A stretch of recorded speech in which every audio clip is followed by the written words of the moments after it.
It's time to add a new complication to my collection, and I want a GMT.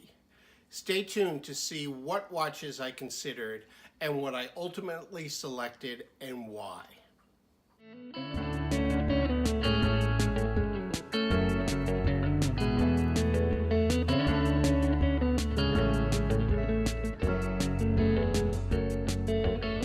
I rarely travel, and when I do, I really don't need to track 2 time zones. But for my collection, I want a GMT watch. What is a GMT watch? GMT stands for Greenwich Mean Time, and it is the midnight reference point on a 24-hour international time zone map. Greenwich, of course, is Greenwich, England. A GMT watch is generally thought of having the ability to track multiple time zones. This can be accomplished in several ways. The easiest would be to have a rotating bezel with a second set of hour markers. By rotating the bezel, you can keep track of time in a second time zone.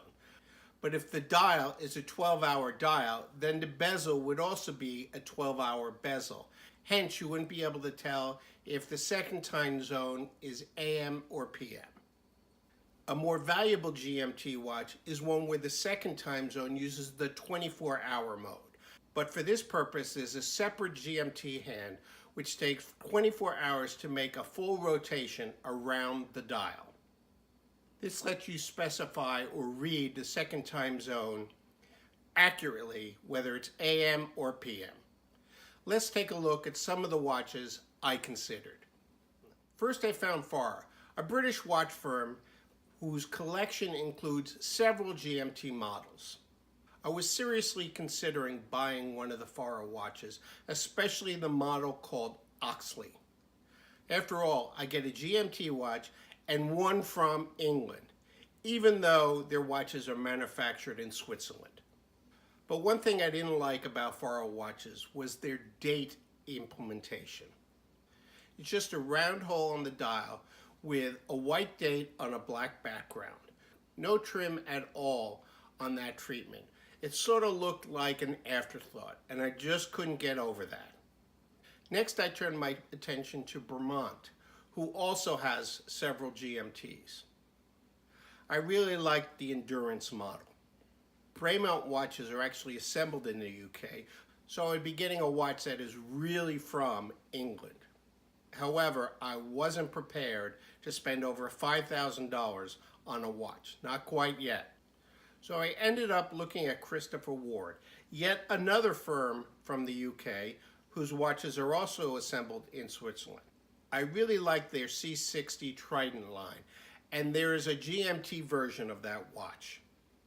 This watch is classified as both a diver and a travel watch because it has a depth rating of 600 meters and a GMT function. It comes with 3 faces, a black dial with red bezel, a black dial with black bezel, and a white dial with black bezel.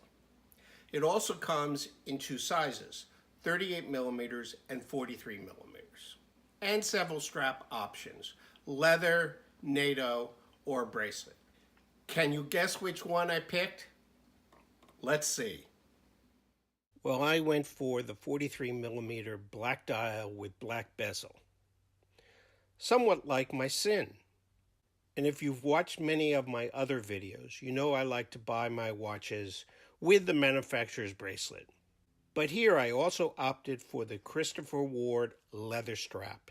They make several leather straps, so I contacted Christopher Ward for their suggestions on which strap would go good with this watch. I landed on the Toro Brava black leather strap, which you'll see later. But let's get started with the box. And what a box it is. Really, it's a box within a box. On the top, you'll get all the official paperwork. And then inside is the box for the actual watch.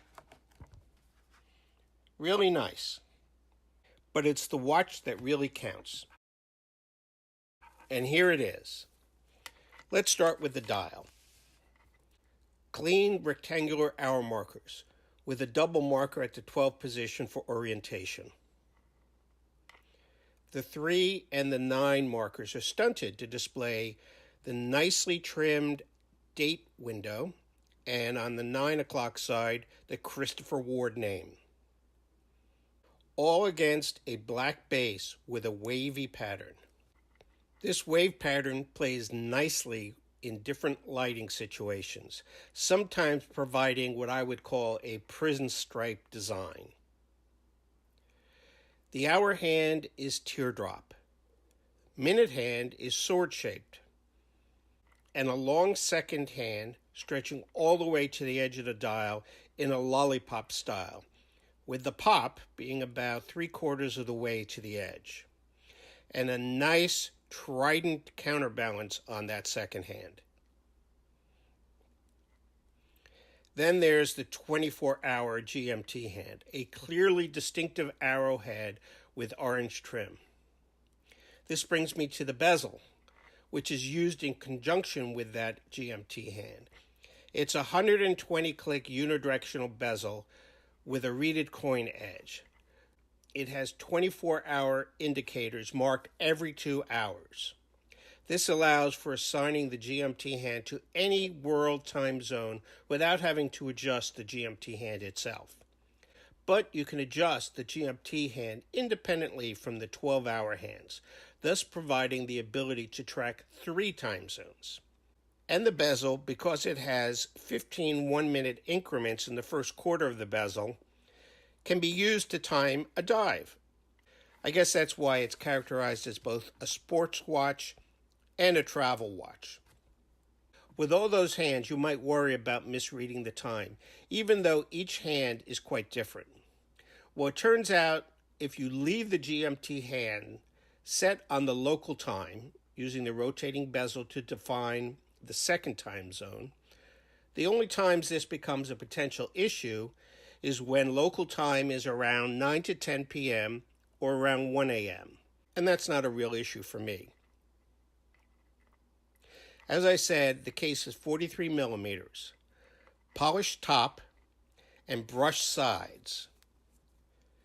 Fairly plain screw-down back, but it has the signature Trident symbol stamped right in the center.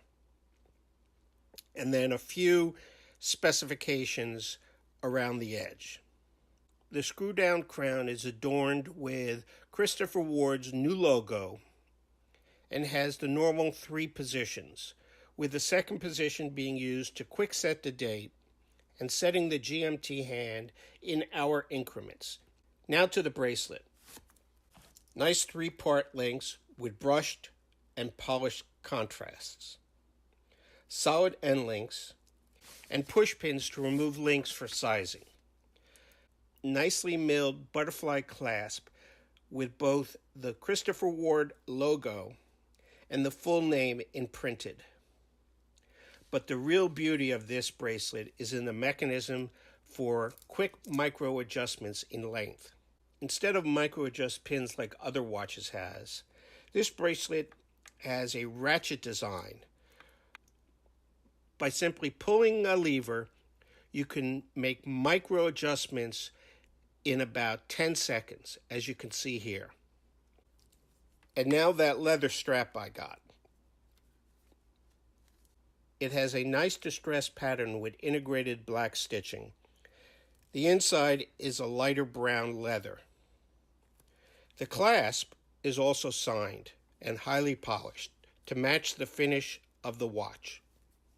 The strap comes with these quick-release integrated spring bars. Unfortunately, the bracelet has regular spring bars, so you've only saved half the work and still need a tool to take or put on the bracelet. Even on the bracelet, this watch can be used in a dress situation, but putting on the black leather strap gives that extra level of refinement, allowing the watch to fit into almost any occasion.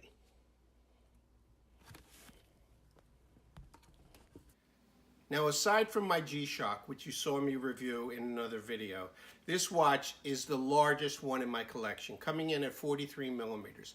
It's also the heaviest when on a bracelet, around 200 grams. But having worn this now several times, the weight is really not a factor for me.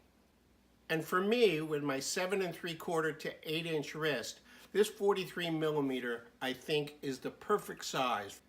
Thanks for watching, and please provide any comments you have, good or bad. I really want to know how I'm doing. Don't forget to subscribe and hit that bell icon so you get notified whenever I post a new video. See you next time.